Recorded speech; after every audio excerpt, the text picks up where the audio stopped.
दोस्तों नमस्कार। अगर आपने सीजी टेट का परीक्षा अभी दिया है तो आप लोगों ने देखा होगा प्रथम पाली के पेपर में बेलन से संबंधित प्रश्न आए थे और जो लोग गणित विषय या विज्ञान विषय वाले थे उन लोगों ने देखा होगा कि द्वितीय पाली के भी परीक्षा में बेलन से संबंधित प्रश्न आते ही हैं। तो इसका सूत्र किस तरह से बनता है, ठीक है, बेलन से संबंधित जो सूत्र है उसकी व्युत्पत्ति कैसे हुआ है, तो व्युत्पत्ति आप लोगों को पता रहे और एक एक शब्द का कॉन्सेप्ट अगर क्लियर रहे तो बेलन से संबंधित प्रश्न आप आसानी से हल कर सकते हैं।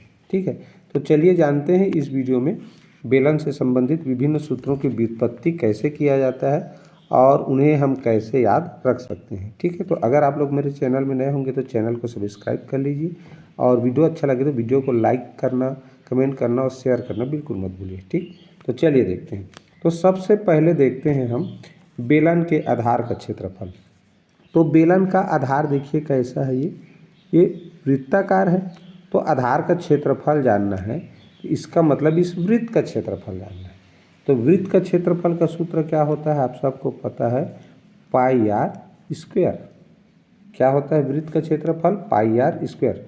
तो कभी किसी प्रश्न में बेलन के आधार का क्षेत्रफल पूछे, उसका सूत्र लिखा हो तो याद रखिए बेलन का आधार चूंकि वृत्ताकार होता है तो वृत्त का क्षेत्रफल होगा बेलन का आधार का क्षेत्रफल और वृत्त के क्षेत्रफल का सूत्र होता है पाई आर स्क्वायर। ठीक, यहाँ आर क्या है? आर है वृत्त की त्रिज्या, यानी बेलन के आधार की त्रिज्या। इस तरह केंद्र से परिधि की दूरी कहलाता है त्रिज्या। तो त्रिज्या के वर्ग के साथ जब पाई का गुणा किया जाता है तब किसी वृत्त का क्षेत्रफल निकाला जा सकता है। ठीक है, तो किसी भी वृत्त का त्रिज्या हमें पता हो तो उसका वर्ग कर दीजिए, वर्ग करने के बाद पाई का गुणा कर दीजिए और पाई का मान क्या होता है? 22/7 भिन्न रूप में। क्लियर?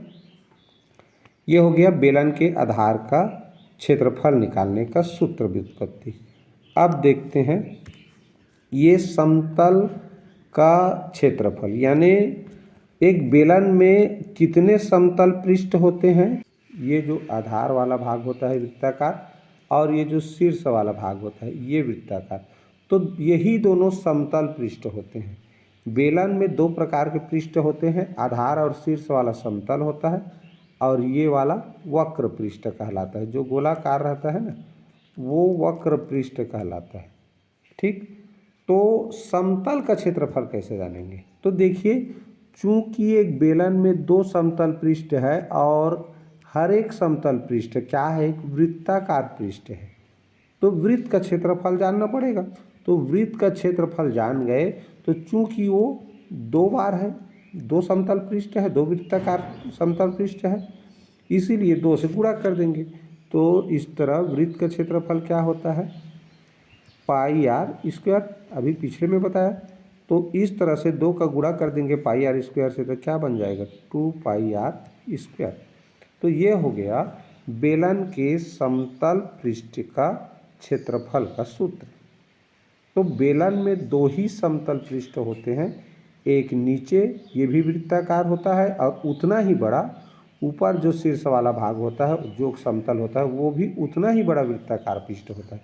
चूँकि दोनों का क्षेत्रफल एक बराबर होता है इसलिए एक वृत्त के क्षेत्रफल का गुणा 2 से कर देते हैं तो 2 पाई आर स्क्वायर मिल जाता है। यही बेलन के समतल पृष्ठ के क्षेत्रफल का सूत्र है।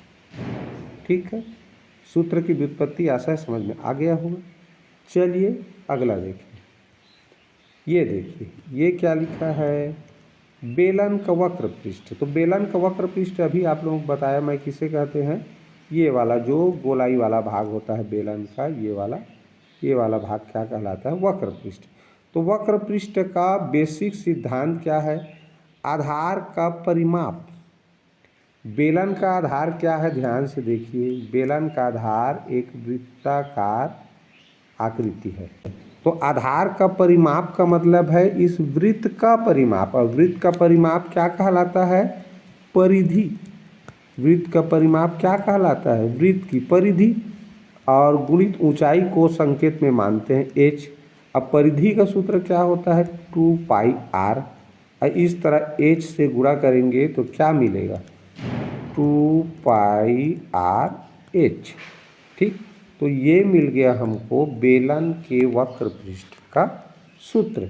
और सभी में क्या रहेगा, वर्ग इकाई रहेगा, वर्ग इकाई लिखना है। ठीक है, वर्ग इकाई का मतलब क्या होता है, वर्ग में तो आएगा ही क्षेत्रफल है, तो साथ ही साथ इकाई की जगह में अगर जो भी माप दिया है वो सेंटीमीटर में है तो वर्ग सेंटीमीटर, मीटर में है तो वर्ग मीटर लिखाता है। ठीक, तो इकाई में जिस इकाई में माप दिया हो ऊंचाई का, त्रिज्या का, उसी इकाई में क्षेत्रफल को लिखा जाता है, वर्ग इकाई में। क्लियर है। तो इस तरह से ये परिधि यानी कि आधार का जो परिमाप रहेगा उसके साथ ऊंचाई का गुणा कर दोगे तो हमेशा वक्र पृष्ठ का सूत्र निकल जाता है। ये मुख्य चीज़ को याद रखना है कि आधार का परिमाप गुणित ऊंचाई होता है। तो आधार का परिमाप, तो आधार चूँकि वृत्ताकार है तो वृत्ताकार का परिमाप उसका परिधि होता है वृत्त की, तो परिधि गुणित ऊंचाई हो गया। परिधि का सूत्र होता है 2πr। तो इस तरह 2πr का h के साथ गुणा किए, क्या मिला, 2πr/h। इस तरह से बना है बेलन के वक्र पृष्ठ का सूत्र। आशा ये भी समझ में आ गया होगा। अगर समझ ना आया होगा तो कमेंट जरूर कीजिएगा। चलिए देखते हैं अगला। ये देखिए, ये क्या लिखा है, बेलन का संपूर्ण पृष्ठ का क्षेत्रफल। तो संपूर्ण पृष्ठ माने बेलन में मैंने बताया अभी कुल मिला के 3 पृष्ठ होते हैं, 2 तो एक जैसा है। ये ऊपर का पृष्ठ, नीचे का पृष्ठ समतल पृष्ठ है और ये वक्र पृष्ठ है। तो वक्र पृष्ठ और समतल पृष्ठ का क्षेत्रफल को जोड़ दें तो संपूर्ण पृष्ठ का क्षेत्रफल हो जाएगा। संपूर्ण पृष्ठ मतलब क्या है, जितने भी पृष्ठ हैं उनके क्षेत्रफलों का योग कर देना, जोड़ देना। ठीक, तो बेलन के वक्र पृष्ठ का भी सूत्र क्या बताए, 2πr/h बताए। और समतल पृष्ठ का क्या निकाले थे, 2πr² निकाले थे। अब देखिए इन्हीं को जोड़ना है। तो देखो दोनों में 2πr दोनों में है तो 2πr को ले लेते हैं यहाँ कॉमन यानी उभयनिष्ठ। इसमें क्या बचा, 2πr को निकाल दिए तो h। अब इसमें 2πr को निकाल दिए तो r² है तो एक r बचेगा। ये तो ये हो गया हमारा किसका, संपूर्ण पृष्ठ का क्षेत्रफल का सूत्र, किसके, बेलन के। तो ये है बेलन के संपूर्ण पृष्ठ का क्षेत्रफल का सूत्र। ठीक, कैसे बना, तो संपूर्ण पृष्ठ मतलब सब पृष्ठ का क्षेत्रफल का जो सूत्र है उसको जोड़ना है। वक्र पृष्ठ का मिला 2πr/h और समतल पृष्ठ का मिला 2πr²। इसीलिए पहले इसकी व्युत्पत्ति बताए हैं कि ये पहले जान लिए रहेंगे तो सीधा इसको जोड़ना पड़ा है। जोड़ते समय जो उभयनिष्ठ निकले उसको निकाल देते हैं, बच जाता है, वो कोष्टक में रहता है। क्लियर। तो ये हो गया हमारा बेलन के संपूर्ण पृष्ठ के क्षेत्रफल का सूत्र का व्युत्पत्ति। क्लियर। चलिए अगला देखें। अब देखिए बेलन का आयतन। तो किसी भी ठोस का आयतन का वास्तव में बेसिक सूत्र होता है आधार का क्षेत्रफल, जान जाओ, उसका ऊंचाई से गुणा कर दो। तो आधार क्या है, इसमें ध्यान से देखो, आधार एक वृत्त है तो आधार का क्षेत्रफल माने वृत्त का क्षेत्रफल। तो ये हो गया πr²। और ऊंचाई को किस से व्यक्त करते हैं, h से। तो इस तरह हो गया πr²h। ये हो गया आयतन का। इसमें क्या रहेगा, आयतन है तो घन इकाई रहेगा। क्या रहेगा, घन इकाई रहेगा। क्लियर। तो इस तरह से हमारा बेलन के सभी सूत्रों की जो व्युत्पत्ति है वो यहीं पर कंप्लीट हुआ। तो इस तरह से हमने इस छोटे से वीडियो में बहुत ही महत्वपूर्ण जानकारी बेलन से संबंधित जो सूत्र की व्युत्पत्ति हो किस तरह से हुआ रहता है, और आजकल जो भी पेपर ले रहा है व्यापम, उसमें किस तरह से बेलन से संबंधित प्रश्नों को पूछा जा रहा है। तो आप लोग इसे ज़रूर याद रखिए। और आप लोगों को यह वीडियो कैसा लगा कमेंट करके ज़रूर बताइए। तो नेक्स्ट वीडियो में फिर मिलेंगे, तब तक के लिए good bye, have a nice day.